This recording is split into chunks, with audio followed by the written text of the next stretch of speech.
बेटा मार्केट जा रही हूँ, लड़ाई झगड़ा मत करना, ठीक है? यहाँ से रहना सबके सब। अभी मुझे दिक्कत है तो अरे मम्मी ठीक है।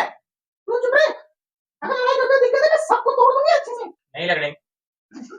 क्या तोड़ रहा तू? लगड़े करता है। तोड़ ले। लेकिन जाऊँ ना। तू बड़ा भाई है, ठीक है? ठीक है।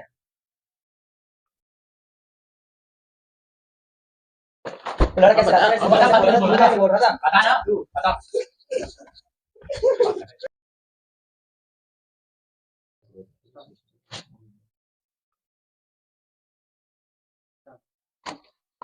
अरे लड़की लो, लड़की लो, लड़की लो।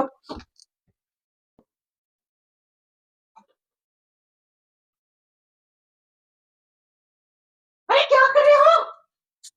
मैंने बोला था लड़ाई नहीं करना है। तुम्हारी खैर नहीं। मम्मी ने बोला था मत लड़ना। भाई यार लगना तो नहीं था। इसके चक्कर में हमारे साथ